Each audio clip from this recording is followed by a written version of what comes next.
Hello everyone, I am Tacet, and today I'm going to be going over the Gems of War event objectives for the Woe is Me event, in which the Herald of Woe is added to the game. So let's get into that. As far as this troop, it is actually very similar to the epic from the Kingdom questline that you end up getting for free. Ends up giving a lot of brown, yellow arcanes, which are pretty decent for upgrading stuff, and is epic, so you can get them for only 200 glory each, so good time to stock up on those if you've been needing them. As far as this ability, it gets to destroy a row and then gains a bunch of durability, attack and armor specifically. And then that's boosted based on the brown gem number destroyed out of 5 times, meaning every additional brown will be 5 for both of those two stats. So if you're able to get 4 destroys off of that from your single line, you would end up getting 20 additional attack and 20 additional armor.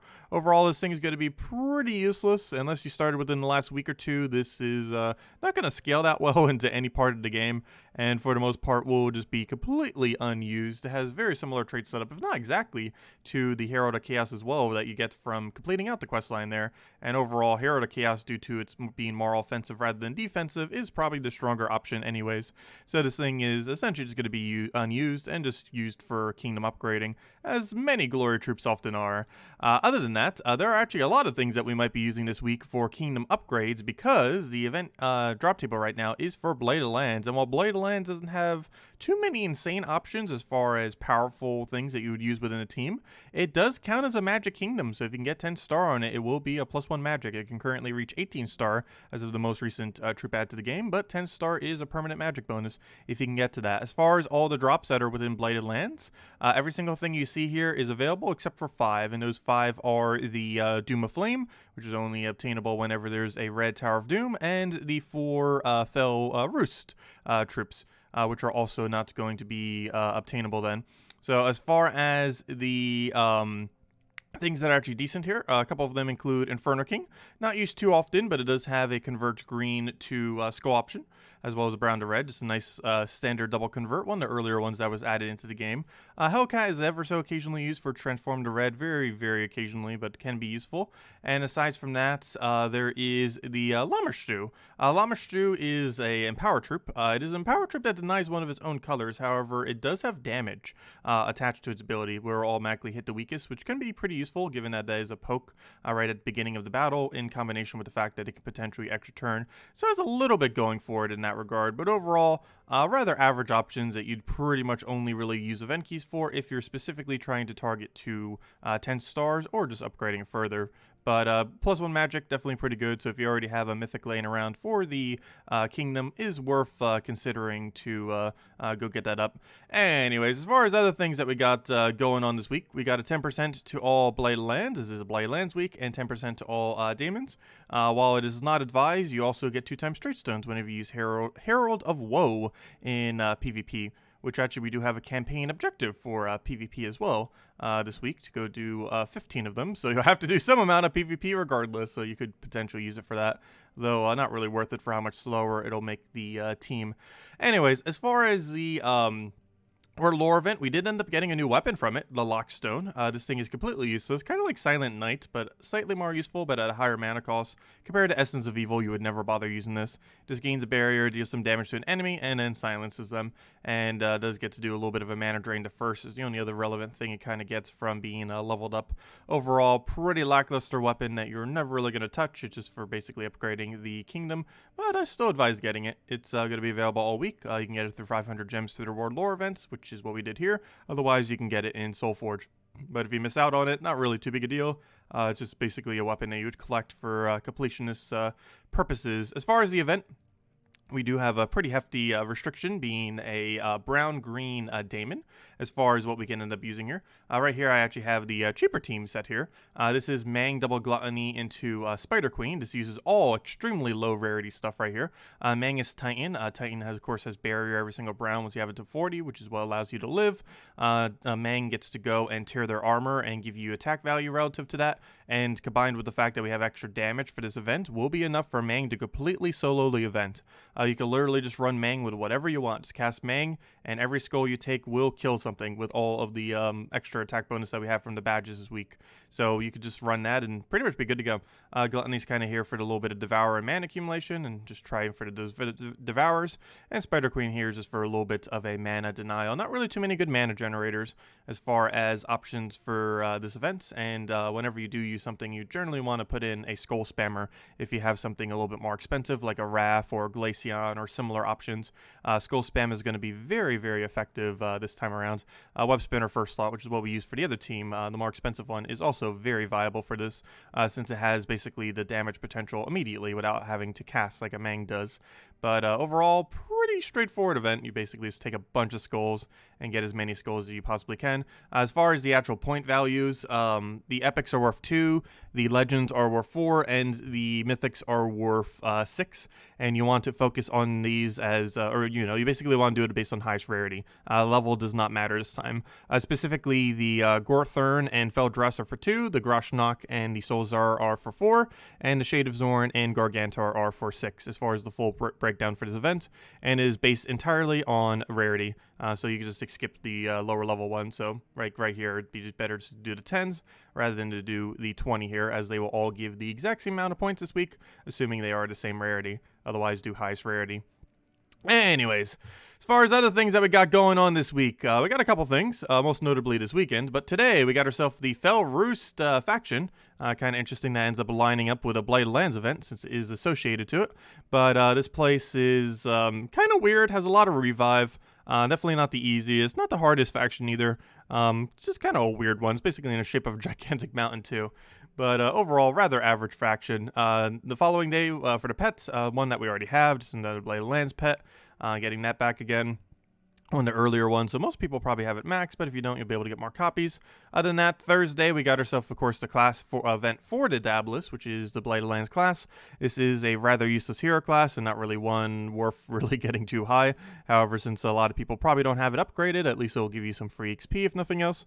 And this Friday, we got ourselves a Vault event. So this is the second Vault event ever since we got the Vault event buff. So good time to go and consider grinding this Friday, Saturday, and Sunday. If you haven't gotten an Epic Vault key yet for the achievement, would also be a good time to grind for that, which I also haven't, so we will definitely be grinding for it quite extensively. And if nothing else, you'll be able to get a lot of Vault keys, a lot of normal Vault keys, especially with the pity timer now, making sure that you'll get at least some amount rather than going hours with 0. You'll be able to get several within that time. So yeah, basically every Vault event going forward is buffed, similar to how the previous one was. That wasn't a one-off thing. All future Vault events will basically be exactly like the previous one was. So it'll be interesting to see how that ends up panning out, and that'll be occurring this weekend. And has no other event going on, so it won't conflict with anything else either. So we'll get to just farm as much as we want to get as many Vault keys and go get a bunch of shiny loot. And the best time to farm in the game, since you can get a lot of gem-related value and resources, and basically cover all the major resources in the game. Anyways, as far as Soulforged, you can pretty much ignore this week. Nothing particularly good as far as options. Main thing I would say to go for, if you do want to go for something, is Tina 9000. Tina 9000, very similar to the Mythic still available in the drop table. Do keep in mind the Mythic that came out last Friday is still available till next Friday. It is available till Friday reset, so basically the end of Thursday. So the rest of today, tomorrow, and Thursday, you will still be able to go get the previous Mythic in the Glory Gem Guild and VIP chest drop table, which means do not open those keys if you don't want to get that Mythic. Because it's rather bad. Tina 9000 is basically the better version of that Mythic for the most part. Basically, it does half the amount of hits, only doing 3 instead of 6. However, the amount of damage that it does based on its magic is from 1 times to 2 times rather than the other troop, which is based on like 0.75 to 1.25 plus 2. It's a really weird number. But regardless, Tina has a wider range, even though it does less hits. And it also is purely true damage. So if you get 2 of these taps onto the same troop, which is a lot more likely than getting about 3 or 4 from the other troop hitting a single troop, you will end up getting a kill.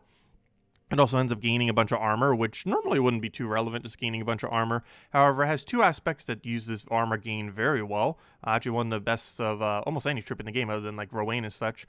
But it gets to use it for basically the best spell reduction in the game. There are other troops that have 50% spell reduction, and even one that has a 75% reduction. However, this is actually tankier than the one that has a 75% reduction. The reason for this is assuming you're up against physical damage spells, which more often than not you are.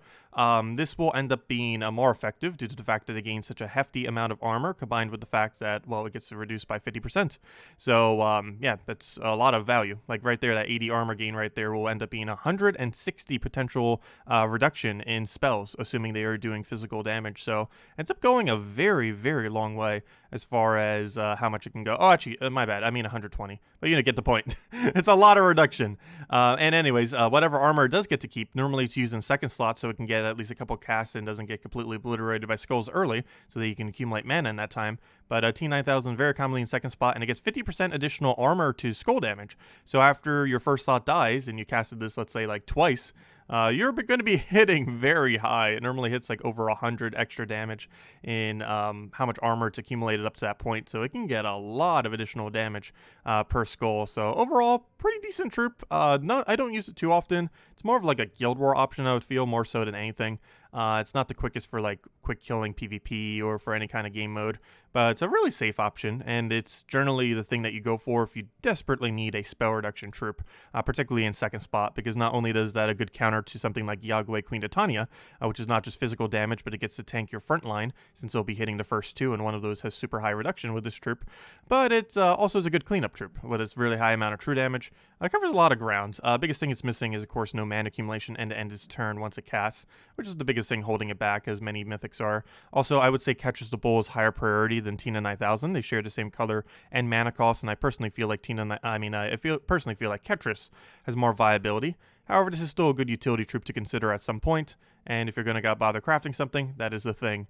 Aside from that, of course, I made sure to always save the epic weapon for the video, just as a reminder to go get the new epic weapons.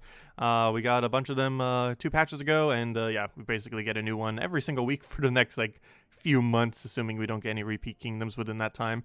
So make sure to be picking those up, as you won't be able to get them for months upon months. Other weapons that are available is, of course, the Lockstone. It is preferred to go and buy this for 500 gems off the event. However, it is super cheap to get it within Soulforged, given that it is an epic weapon. So if you want to just get it through that, you can, if you're not going to be going that far into the World Lore event. Other than that, available only today and won't be available for like another 5-6 months with how long the rotation is the Fell Ward. This is a completely useless weapon that you're never really going to bother ever using. However, if you want to get it for completionist purposes, you won't be able to get this thing for like another 6 months or so. It's mostly just a collection item. It is pretty useless as an item itself. Other than that, the rest of the items are also useless. Death Spire is a tower, an invasion troop used against towers that's completely useless. And the Soul Reaper is just a Blighted Lands boost ratio, which is not as good as the Daemon boost ratio weapon, which I believe resides in Karkaroth, if not mistaken. Pretty sure it exists already. I believe it's Karkaroth. I cannot recall, but it's not in Blighted Lands, so it's not available this week. So overall, we also got Fire Staff, which is just another one of those super weak ones that you would get for upgrading purposes. Kind of similar to that of Scythe of Blight and Lockstone. Actually, this place has 3 epic weapons. Interesting. Might be one of the only few that do. But overall, basically as far as weapons are concerned, they're pretty much all of Soulforged. You could pretty much just ignore it this week, as nothing is too enticing. Anyways, let's go over to the teams. We kind of already went over the one. However, let's go over all of them. So, World Lore event for Skulls. This is the more expensive team that uses 2 legends. No mythics, though. Actually, there aren't really too many viable mythics that you could really use for the event, unless you want to go do like a Wrath with a Possessed King and something like that. But anyways, this is a Web Spinner, Mountain Crusher, Glaceon, Merlif. You can end up using Wrath too if you want to kind of squeeze that into this team, though I ended up doing it this way with a double mana accumulator.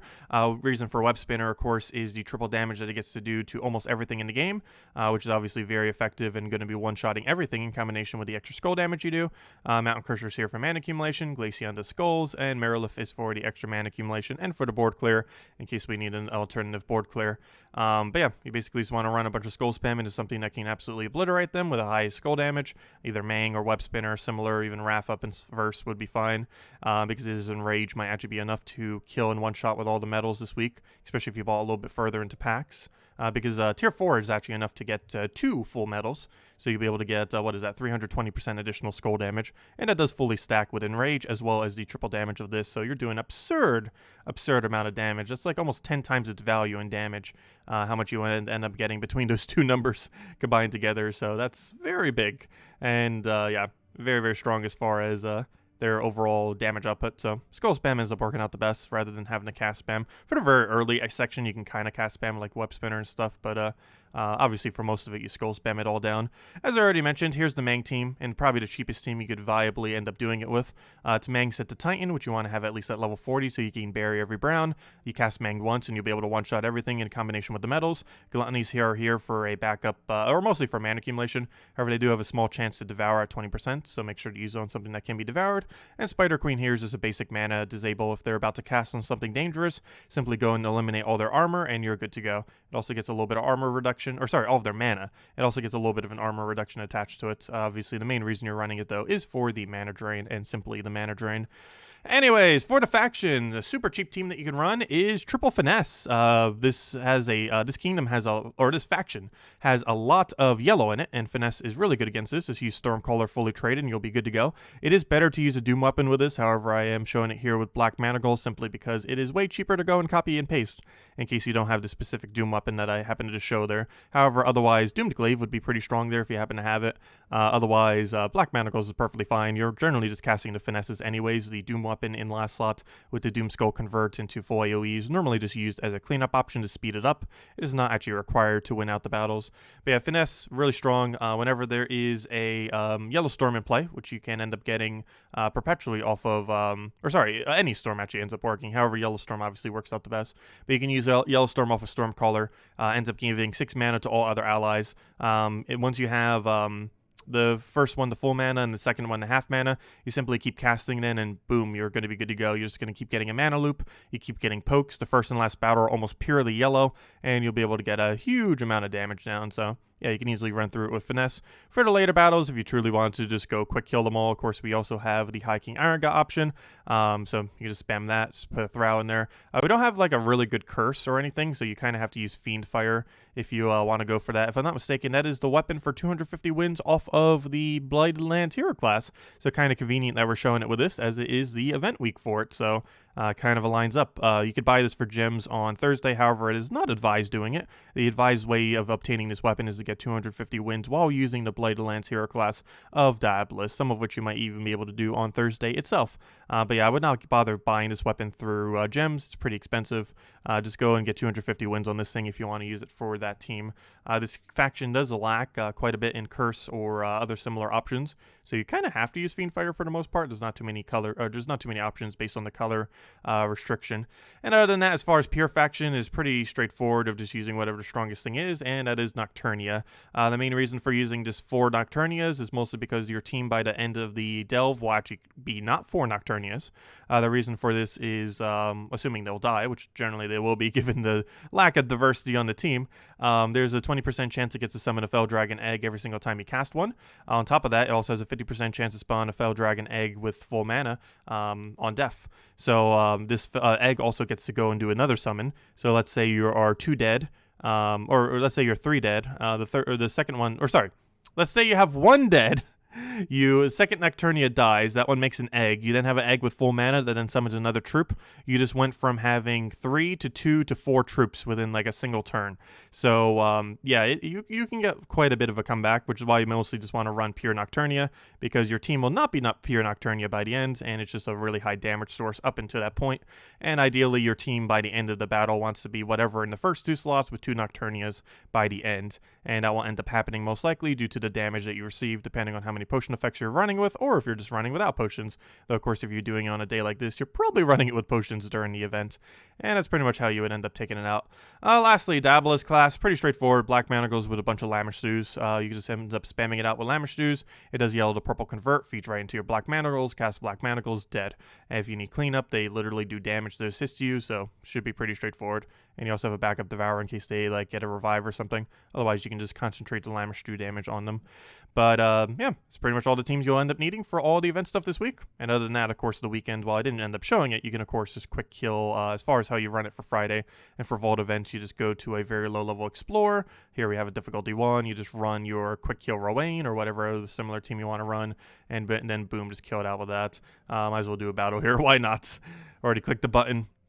Any weapon can be used in first slot as long as it doesn't block Rowan. You just cast your Leprechaun, you cast your Rowan, dead, repeat infinitely to go farm like crazy during the Vault event. And that's all you really have to do for that when it comes around this weekend. And of course, we'll be streaming that quite a bit. Other than that, one last thing to kind of mention is there is one slightly annoying campaign task this week, which actually I can't really show because we already did them all, because they were all doable on Monday. We didn't have any weird delay ones this time around. As far as campaign pass, this does end up bringing up maxed Shade of Curandera. Also, if you bought the more expensive pass, you also have Heart of Rage this week. However, it is a pretty useless troop, and I don't believe you can craft it into anything yet until we get the Mythic. I'm not sure if they're going to allow that next week or the following week or what's happening with that. I don't think it'll be available until the final week, even if you did buy the expanded pack. Not sure exactly how that will work. But anyways, long story short, this week we did end up finally getting Shade of Curandera max. It's a completely useless troop, but it is maxable now, which gives another star to Urskea, so there's that. Actually, I don't even think it did end up giving another star to Urskea. Never mind, because the cycle was currently on traits, not level. So yeah, it did almost nothing. However, it can be max. However, the more important thing, tasks. So we got a gold task this week. It is kill 5 Gargantars. While it is possible to kill Gargantar during the campaign, they do not, or during the World Lore event, I mean, they do not appear too often, given that you need to kill 5 of them. So the easiest way to actually go and kill it, well, there's 2 alternatives. Well, there's 3 ways to do it. One is the World Lore event, and the way they kind of expect you to do it, however, it's relatively slow. The second way that you can do it is Groshnock. If you do Explore 12 and Groshnock, the final battle, whenever you get a chest, or, you know, the Mythic Boss battle, does have a chance, 50-50 chance that it'll end up being Gargantar. So you can get some Gargantar kills there. However, doing it by that method would take like an hour, based on getting it specifically to be Gargantar. Maybe a little bit quicker than that, but on average, I'd say it'd take about an hour or so, maybe a little bit less. However, the much quicker way to do it is go to PvP, go to Casual PvP, and click on every Firebomb and thumbnail, or if you specifically see a Gargantar, go for the Gargantar. So people are setting Gargantar this week, and highly advised to do so to help everyone out. And these Gargantars do count, and some people have multiple Gargantar sets on their defend team. So you can end up killing these out. These count as a Gargantar kill, and then you just keep going and trying to find another one. I got this done in like 2 minutes by doing that method, because we got like a 2 into a 1 into a 2 or something similar to that. And yeah, it went very, very quick. Like 3 battles, 4 battles, and we were done with the Gargantar objective. You also want to check firebombs, because sometimes they'll set 3 firebombs with a Gargantar. But yeah, you basically just repick spam this, wait until you see a Gargantar in a thumbnail or something that might be weakly used in a pure team, like Sunbird might even be worth checking now. As you can see here, here's another Gargantar one, and you just want to keep hunting for Gargantar thumbnail essentially, and just keep killing them. And as you can see, we already found 2, and we could have killed them in like 2 or 3 minutes and already had 2 Gargantars out of our 5. So that's the easiest way of doing it. Of course, you already have a few kills from the War Lore event, but if you need a few to close it out, or if you just want to rush it down, this is the absolute best way of doing it, is just to try to repick spam Casual PvP for 50 gold and do it that way. You can find them in rank too, however, obviously it is pretty much free to repick in Casual, whereas it costs 1 gem in ranked, which you do not want to do, as that would be rather expensive to get this done, when you could just do it basically for free in Casual PvP, and it still counts.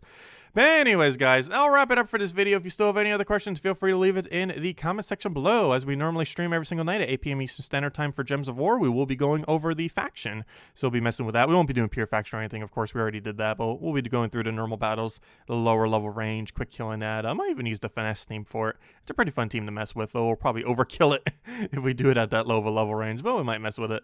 Or find some other kind of quick kill team with like Harpy Mage or something, because we do have yellow as axis, so can end up working with that. But anyways, guys, if you have any other questions, feel free to leave it in the comment section below. Thank you all so much for watching, and have a wonderful week, and best of luck with trying for the new Mythic if you're still going to be trying for it before the end of Friday, or before Friday starts, I mean. And of course, this weekend, good luck with the Vault events as the hunt for the epic Vault key continues. Catch you guys later. Goodbye, everyone. Thanks for watching.